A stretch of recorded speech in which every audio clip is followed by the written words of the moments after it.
placer. Muchas gracias, César, también por la invitación, todo el equipo. Bueno, yo lo que quería contarles hoy es un poco sobre, por lo menos a lo que me parece, cuál es el estado del arte, de la tecnología y qué las cosas que están pasando y lo que me parece que van a estar pasando de acá en el futuro. Creo que eso es relevante para la gente que está en el área de trabajo de ustedes, sobre todo para prepararse cuál es el mundo que viene o las cosas que están viniendo. Yo quería hablar primero de la parte que podemos decir bastante obvia y después de algunas cosas no tan obvias que son consecuencias de lo primero, ¿no? La parte más obvia de lo que está pasando desde el punto de vista de la evolución tecnológica, y que es algo que comenzó, podríamos decir, del año 2007 hasta ahora, es una profunda penetración de lo que se llama la parte mobile, ¿no? Los teléfonos y las tabletas, ¿no? Los teléfonos inteligentes y las tabletas. Eso que inicialmente simplemente era un teléfono un poco más divertido, terminó siendo hoy nuestra principal herramienta de comunicación con todo lo que llamamos. Entonces, en particular, lo que significó para el mundo del software es un cambio profundo de la necesidad de acceder a los sistemas de mis empresas vía web a vía mobile. Es decir, el gran cambio de lo que hubo y sigue habiendo es una necesidad creciente de las empresas de exponer sus datos a través de mobile y no tanto vía web.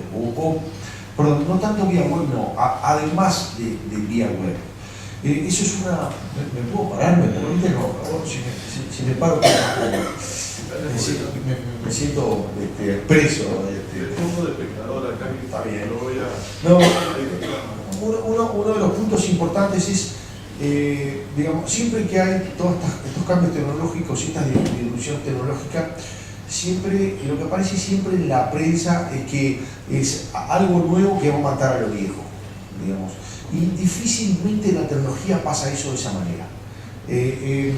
Digamos, por ejemplo, los autos no extinguieron al tren, la televisión no extinguió la radio o al cine, simplemente lo redefine, digamos. Entonces, cuando yo digo que la época mobile, lo que está pasando es que una necesidad enorme de información de las empresas tiene que pasar a mobile. No quiere decir que la información que está en la web vaya a desaparecer, ni mucho menos. La redefine. Hay muchas cosas que de la misma manera que la radio se redefinió, ya no es lo mismo. Por ejemplo, en la radio, no sé, calculo que ya radionovela no hay. Ahora, yo venía en el auto ahora escuchando la radio, no venía mirando la televisión. Ni siquiera, lo primero es, cuando vean, digamos, las cosas en la prensa que hablan de tecnología, que dice que va a venir una tecnología que va a extinguir a la otra, con esto se va a terminar, nunca pasa así, digamos, nunca pasó en la historia de esa manera. Las redefine, las cambia, pero siempre lo que hay es una arriba de la otra, es una tecnología, una capa arriba de la otra, una se va subiendo arriba de la otra. Entonces, el gran cambio que hubo es entonces el componente de pasar la información a mobile. Eso tiene, digamos, tiene muchas razones, pero básicamente la número uno es porque me queda mucho más cómodo. Y además, yo al tener un teléfono, el teléfono tiene mucho más información de lo que tiene un PC, digamos. Por ejemplo, la información más obvia que tiene un teléfono que no tiene un PC es que sabe dónde yo estoy. Entonces, al saber dónde yo estoy y venir conmigo constantemente, facilita un montón de cosas que antes no se podían hacer. Entonces, por decirle, digamos, ¿a qué voy con esto? Lo que les quiero decir es, hay muchas, digamos, cuando nosotros vemos las temas mobile, lo que estamos pensando es o en juegos, o en Facebook, o en Twitter, digamos, pero en realidad la mayor parte del software que se está desarrollando para mobile no es ninguno de esos, sino que son las aplicaciones de las empresas para sus clientes o para sus empleados. Esa es digamos, no sale en la prensa, no está, pero ese es el gran trabajo, ese es el enorme trabajo que está pasando hoy, digamos, y por lo tanto los ingenieros del sistema estamos muy contentos, no nos quejamos de esa situación, ¿no? Pero, por decirle un ejemplo, digamos, si yo soy un ingeniero agrónomo y está recorriendo un campo, yo antes cuando recorría el campo, el ingeniero agrónomo, no yo, ¿no? Pero recorría el campo, lo que hacía era, anotaba en un papel, este lugar tiene que ser arreglado, acá apareció una plaga, o yo qué sé, las cosas que hacía, ¿de acuerdo? Si en vez de hacerlo de esa manera, tiene un teléfono y en vez de escribir que tiene una plaga, lo que hace es sacar la foto de la plaga. Al sacar la foto de la plaga en ese lugar, el teléfono ya sabe dónde está y por lo tanto ya queda georreferenciado, y el día que alguien tiene que hacer una aplicación de no sé qué cuánto, sabe exactamente dónde está, digamos, ¿está? Eso es lo primero. Lo segundo, de repente no le gusta tanto a los ingenieros agrónomos, pero es una tarea importante, es muchas veces en el pasado le preguntaron al ingeniero agrónomo, ¿fuiste al campo? Sí, fui, hice una recorrida fenomenal. Dice, ¿cómo? Estaba todo perfecto, ¿no? Y el tipo no se había movido de la casa. Digamos, en esto queda una traza de lo que pasó, ¿no? Y creo que y ustedes que están en la auditoría, es uno de los puntos importantes. Yo creo que vamos a un mundo donde va a quedar una traza de todo lo que hacemos. Va a quedar una traza de todo lo que hacemos. Eso es, hace poco leía una historia, a Mauro, a vos te va a encantar. Hay una historia fabulosa ¿saben lo que fue el Silk Road? ¿Sí? Fue un tipo que básicamente se dedicó a vender droga por internet. Digamos, y lo que hacía era, hizo un sitio web, era como Amazon, pero vendían droga. Y el tipo lo que hacía era, te la recibías por Federal Express. Es decir, uno pedía, yo que sé, un porrito, que ahora es legal acá, y lo recibía, pero vamos a suponer que era ilegal, entonces recibías la marihuana por Federal Express. Y venía la policía y te decía, pero esto, usted está recibiendo, debe haber sido un error de Federal Express. Y nadie iba preso, digamos. Bueno, eso el tipo, y se pagaba con bitcoins. Ese era se armó todo una cosa, fue un solo tipo y fue monstruoso, digamos, el imperio que construyó. Y cayó, digamos. Y cayó porque cuando él empezó, usó un seudónimo, que después se encontraron por qué era el seudónimo, y ese seudónimo estaba en el caché de Google. Es decir, digamos, todo queda una traza. Cuando el tipo empezó, nunca pensó que iba a construir un imperio del mal. Pero después entonces alguien con suficiente paciencia en la auditoría encontró y cayó gracias a Google. Así que vamos a un mundo donde todo lo que hacemos queda una traza. Para bien o para mal, lo tenemos que usar para bien. Ese es el caso, por ejemplo, que le decía de los ingenieros agrónomos, ¿no? Pero así como esos ejemplos que le doy, hay muchísimos más digamos, bueno, la otra es directamente para las empresas interactuando con los clientes, ¿no? Digamos, es decir, yo no quiero interactuar vía un PC, sino que quiero interactuar vía móvil con mis clientes. La razón número uno, vía móvil, es porque hoy uno de los componentes más importantes de que funciona el móvil son las notificaciones. ¿Sí? Yo quiero contactarme con un cliente mío, la mejor manera hoy, la que funciona, es las notificaciones vía mobile. Vean que esto va cambiando con el tiempo. Hace unos años era mandarle un mail, digamos, y así fue cambiando. Hoy ya mandarle un mail es digamos, una cosa que es difícil que nos vayan a leer, difícil. Hoy la forma más efectiva que hay es notificaciones vía mobile, lo cual también es un juego peligroso porque no hay tampoco que exagerar, porque si no uno mismo bombardea la herramienta, ¿no? Pero bueno, ese es otro de los puntos, ese es otro de los componentes por lo cual hay una enorme presión de las empresas por crear apps para sus clientes o para sus empleados. ¿Por qué no hay más? Y no hay más simplemente porque no hay gente suficiente que la pueda hacer. Por increíble que parezca, y esto es una de las cosas, de las grandes paradojas del avance de la tecnología, ¿no? ¿Ustedes qué dicen? Una aplicación mobile es más fácil de usar que, por ejemplo, las aplicaciones que uno usaba hace 20 años. ¿Las cosas son más fáciles o más difíciles de usar? Mucho más intuitiva, ¿no? Digamos, es decir, mi abuela usa una tableta perfectamente, digamos, y nunca le explicamos nada. Antes había que leer un manual, digamos. Entonces, de alguna manera, nosotros, el avance de los sistemas... Sí. Exacto. Él selecciona en YouTube, lo mueve así con el dedo y cuando encuentra el video Perfecto, perfecto. Sí, sí, perfecto. Ya empezó en el mundo de ver porquerías en YouTube, digamos. Mis hijos ya están avanzados en eso. Bueno, hay un reclame, está genial, de un nene que nace y mira en YouTube cómo cortar el cordón umbilical, ¿no? Brutal. Pero bueno, entonces el punto es que es obvio que las cosas son mucho más fáciles de usar que antes.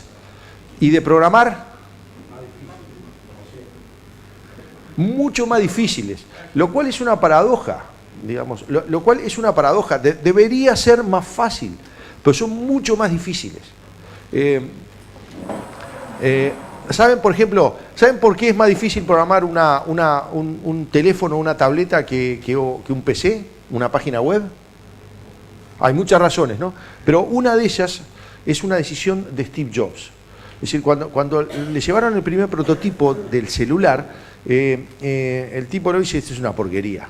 No era muy amable, ¿no? Digamos, pasó la historia por muchas cosas, pero seguro que por amable no era, ¿no? Y le dijo, esto es una porquería, y lo que no le había gustado era de que él pasaba el dedo y el teléfono demoraba en responder. Entonces dice, el teléfono, si yo agarro y no me importa lo que esté haciendo el teléfono, si yo le paso el dedo, yo tengo que tener un feedback directo y en ese momento y en ese instante de que el teléfono me está respondiendo. ¿De acuerdo? Es decir, ¿se acuerdan en los PCs cuando se ponía lento qué aparecía? El relojito, ¿no? Digamos, porque estoy haciendo otra cosa, vos no sos importante. Y el tipo dijo, no, digamos, lo más importante es el dedo del tipo. Entonces, todo lo que se esté haciendo se tiene que dejar de hacer para atender el dedo del tipo. Lo cual es excelente, eso es excelente para el usuario, digamos, lo cual el tipo tenía razón. Ahora, desde el punto de vista de los programadores es una pesadilla. Es una pesadilla, porque lo que quiere hacer es que cada una de las cosas que vamos a hacer tiene que tener en cuenta que puede ser interrumpida inmediatamente y que hay que dejarla de hacer. Entonces, tareas que llevaban una línea de código, de repente llevan 15 líneas de código.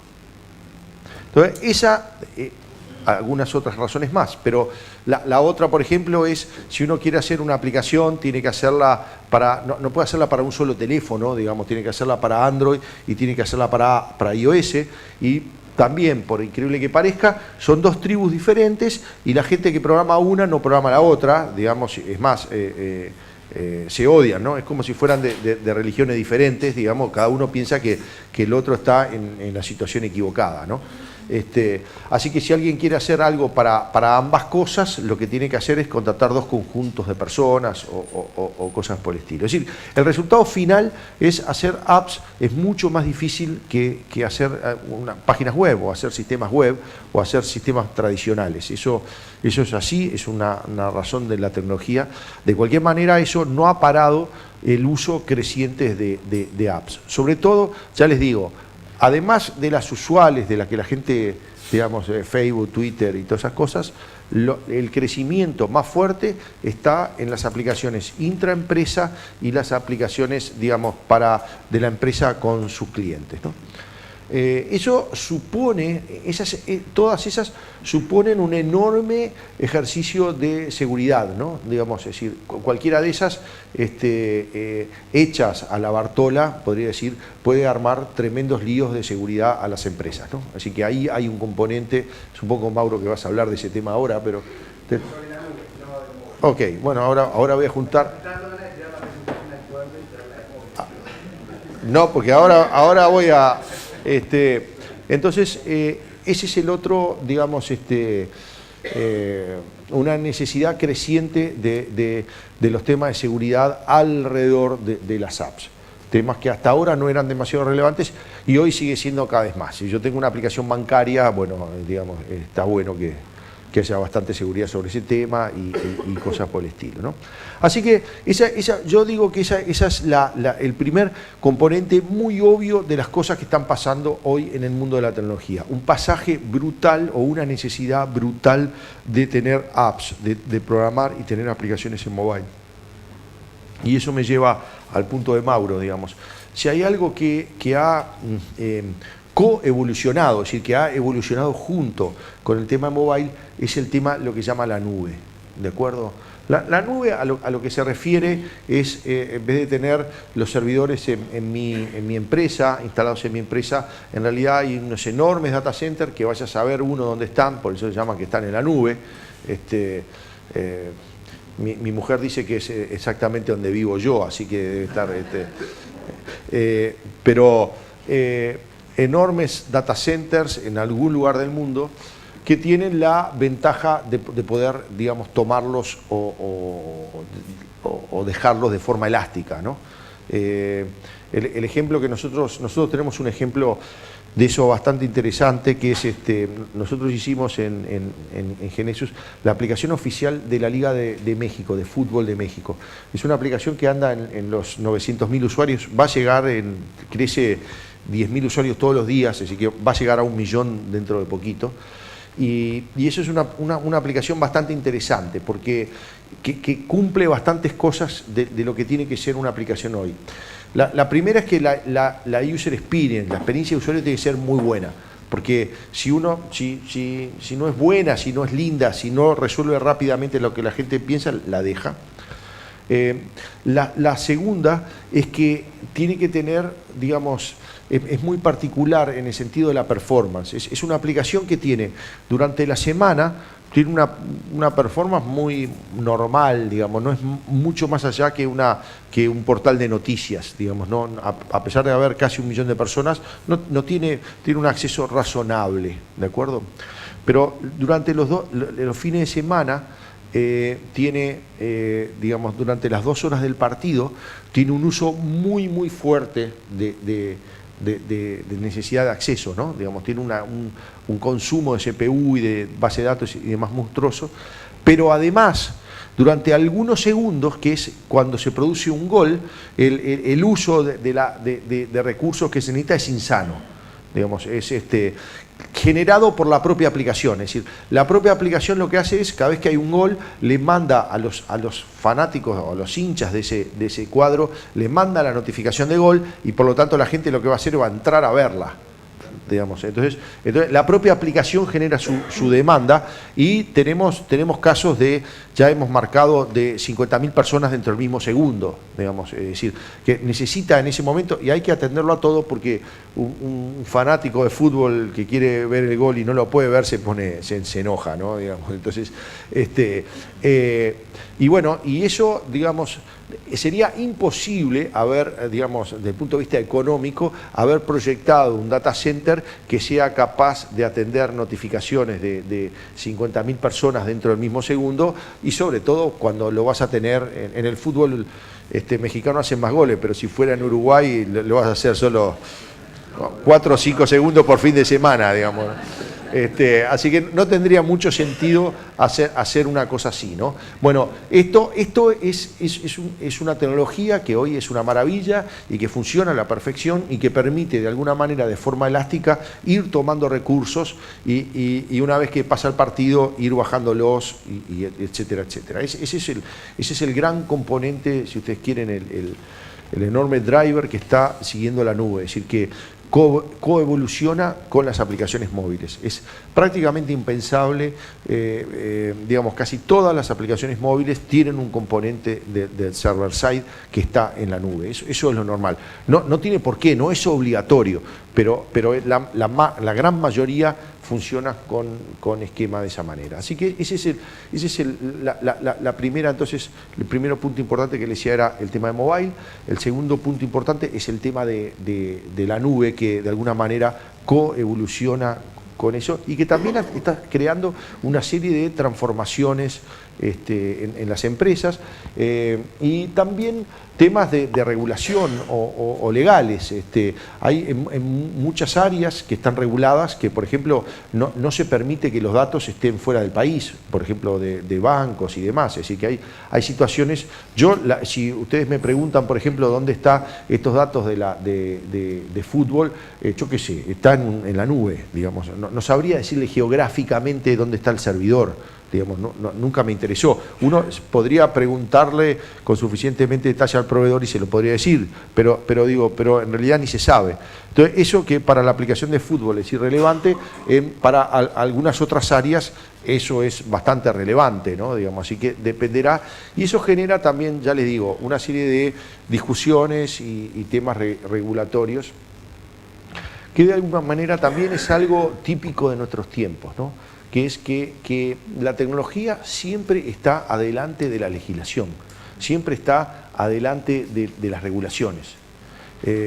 Yo una cosa, yo tengo que dar mi charla de evento Genexus, que es de acá a menos de 15 días faltan, y quería hablar de Uber, digamos, que es una empresa de transporte, y una de las cosas que decía era, en muchos lados es ilegal, digamos, directamente es ilegal. Y una de las cosas que a mí me pasa, a mí me viene mucha gente a plantear ideas, me plantean ideas de startups y demás. Y muchas veces mi pregunta es si es legal, digamos. Y al principio me empecé a asustar, porque digo que son todos unos delincuentes que me vienen a ver. Pero después me di cuenta que no, digamos, que en realidad... y a todos ellos que me dicen si era que tenía dudas si era legal o no, los mandaba con un abogado a decir, bueno, pregúntale a fulano de tal que te diga si era legal o no. ¿Qué me decían los abogados? Todas las veces. Ni idea. Podría ser, es zona gris. Digamos, ninguno me dijo, no, esto es totalmente ilegal, vas preso. Ninguno me dijo eso, y si la verdad que nunca me había puesto a pensar, no se sabe, no está en la reglamentación, mejor no hagas muchas olas, ¿viste? Digamos, pero uno de los síntomas de que uno está en una idea de punta es que puede estar al borde de las reglamentaciones, ¿no? Por lo menos, no de la legal, pero de las reglamentaciones.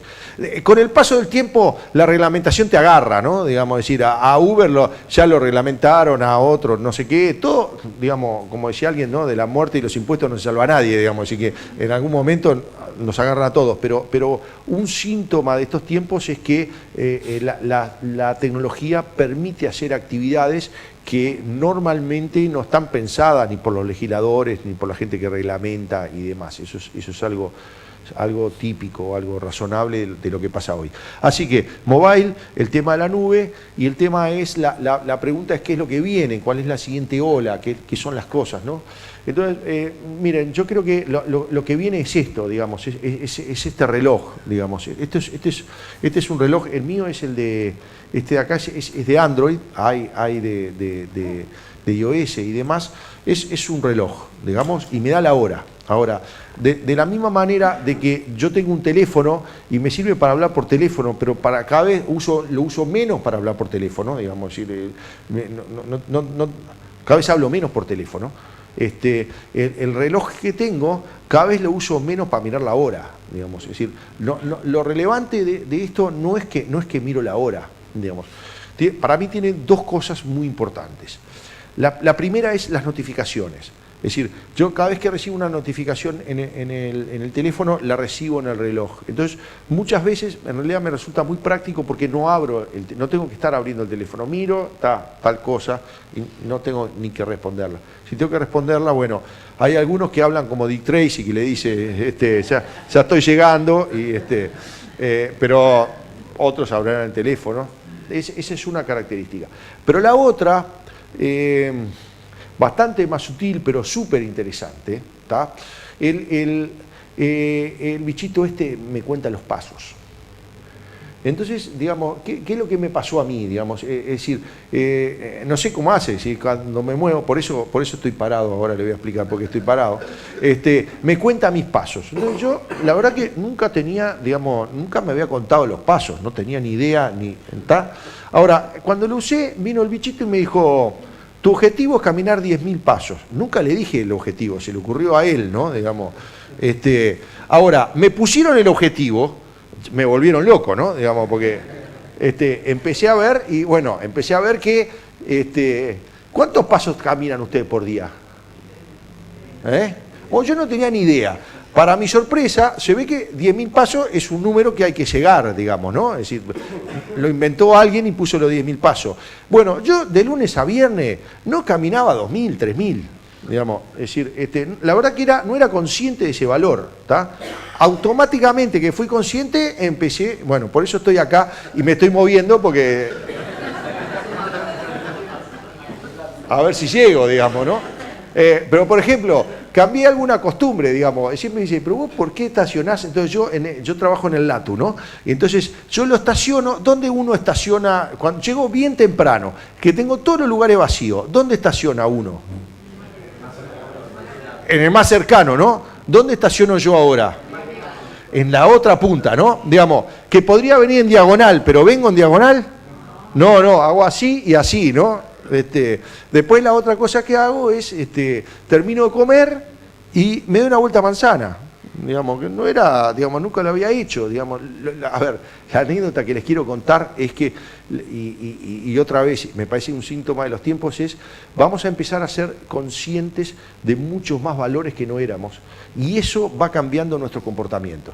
Algunos tan locos como yo, como enredarse con los 10.000 pasos, que casi siempre, les cuento así, en realidad tiene dos objetivos, es caminar 1 hora por día y 10.000 pasos. Durante la semana difícil que llegue a los 10.000 pasos, pero a la hora por día llego, digamos, estoy ahí. Y después, el otro efecto que tiene es, tengo otro amigo, un poco más gordo que yo, que empezó también y estamos todos los días, ¿cuánto caminaste? ¿No? Digamos, estamos ahí en una competencia a ver quién anda uno con otro, ¿no? Pero bueno, el asunto es que vamos a tener, el punto es, vamos a un mundo donde vamos a tener más sensores. Lo que importa del reloj no es el reloj, digamos, lo que importa es que tiene sensores. Lo que vamos a tener es a un mundo donde vamos a tener sensores. Yo un poco digo, por suerte por ahora lo tenemos por el lado de afuera del cuerpo, por ahora, ¿no? Y vamos a saber muchas más cosas de nosotros. Nosotros y Google, ¿no? Es decir, y ese es otro de los puntos, ¿no? Vamos a un mundo donde la privacidad se va degradando fuertemente, ¿no? Google sabe exactamente, digamos, cuántos pasos yo camino, sabe exactamente dónde yo estuve, digamos, sabe, digamos, donde yo no le dije nada, pero hoy de mañana me levanto y me dice, hora de salir al NH Columbia porque el viaje lleva 45 minutos. Nunca le dije que tenía que venir, nunca, pero él sabía toda esa información, ¿no? Digamos, ese es otro punto que ustedes están en todos estos temas. Vamos a un mundo donde la privacidad va digamos, degradándose fuertemente. Bueno, pero el asunto es que estos sensores que nosotros tenemos, les conté la historia personal, les conté la historia de nosotros, pero vamos a tener sensores no solo de nosotros mismos, vamos a tener de nuestra casa, de nuestro trabajo, de las cosas que están pasando.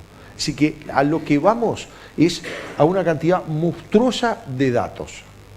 Digamos, lo que vamos a conseguir es una cantidad, lo que va a pasar es una cantidad monstruosa de datos. ¿De acuerdo? Que si ustedes ven hasta ahora en el desarrollo del sistema obtener datos era una cosa muy preciosa. Digamos, la captura de datos era muy importante. Bueno, vamos a un mundo donde la captura de datos va a ser automática. Alguien me la va a decir. Digamos, o un sensor, o me integro con un sistema, o sea algo, pero aquel famoso sistema de la factura, donde yo ingresaba la factura, eso va a ir desapareciendo, va a ser una cosa del pasado, porque la factura me voy a conectar, cuando viene un contenedor, el contenedor ya tiene una URL que entro y ya me dice lo que tiene el contenedor, digamos. Nadie se va a sentar a digitar lo que se va a entrar. La entrada de datos va a ser cada vez menos relevante. La cantidad de datos va a ser monstruosa, probablemente vamos a necesitar servidores en la nube para almacenar esa cantidad enorme de datos. El gran desafío es qué vamos a hacer con esos datos. Digamos, ¿cómo transformamos en esos datos en algo interesante para alguien? ¿De acuerdo? Y ese me parece que es el próximo kit de las apps del futuro, ¿no? Déjenme darles un ejemplo. Nosotros hicimos, por ejemplo, que yo participé con una empresa que hizo un desarrollo para una aplicación de clima para el agro, ¿no? Entonces, hoy una empresa, digamos, un establecimiento rural, tiene una cantidad enorme de información, enorme. Tiene todas gratis, ¿no? Fotos de clima, información de clima, fotos de los satélites, información de la semilla, información de los tractores cuando van recolectando. Es decir, la cantidad de información que tiene un campo es monstruosa. Ahora, el problema que tienen es el problema de la abundancia. Es decir, lo que no saben es qué hacer con eso. ¿Qué hacer con esos datos? Entonces, el ejemplo de clima que le decía era, uno tiene, por supuesto que tiene la humedad, la temperatura, el viento, yo qué sé, digamos, todas esas cosas. Ahora, en el fondo, la aplicación esta empezó a tener un éxito fabuloso entre la gente del agro, porque lo que tenía en realidad era un iconito, está con un avioncito, y el avioncito tenía 3 colores, ¿no? Verde, amarillo o rojo. Entonces lo que quería decir es, se puede fumigar con antideriva o no se puede fumigar. Ahora, esa información de ese avioncito, que son 3 colores y nada más, ¿cómo determinar eso? Es muy complejo y necesita un montón de información por detrás. Entonces, para mí ese es el ejemplo canónico de cómo van a ser las aplicaciones del futuro, ¿no? Visualmente extremadamente fáciles y que van a lo concreto de lo que quiere la gente, pero para obtener esa información es sofisticadísimo lo que hay por detrás. El ejemplo que yo le contaba de Google, el tipo que me dijo que demoraba 45 minutos y demoré 45 minutos en venir, digamos, es muy complejo, porque en realidad lo que tiene que saber es cómo está el tránsito en este momento, ¿no? Digamos, probablemente lo sepa porque Google compró Waze y Waze lo sabe, digamos, pero bueno, son ese tipo de cosas. Eso me parece que son las aplicaciones del futuro. Amigos, esto es todo lo que los quería decir. Para resumirles, yo creo que el mundo hoy es una necesidad enorme de construir aplicaciones mobile. Esas aplicaciones mobile probablemente estén basadas en la nube, y esto es solo el comienzo de una nueva etapa donde lo que vamos a tener es un crecimiento enorme de sensores. Esto tiene un nombre, la gente de marketing le gusta poner el nombre a las cosas, se llama Internet of Things, Internet de las cosas. Se refiere a que todos estos sensores, lo relevante de los sensores ya estaban antes, lo relevante es que están conectados, digamos, por eso viene el tema de Internet, ¿no? Digamos, vamos a un mundo donde vamos a tener muchos más sensores. Entonces, en ese mundo lo que vamos a tener es la entrada de datos no es tan relevante, y la cantidad de información que tenemos que buscar alguna manera de convertirla en información, no datos, sino convertir información. Ese es nuestro enorme desafío de acá en adelante. Estimados amigos, muchas gracias.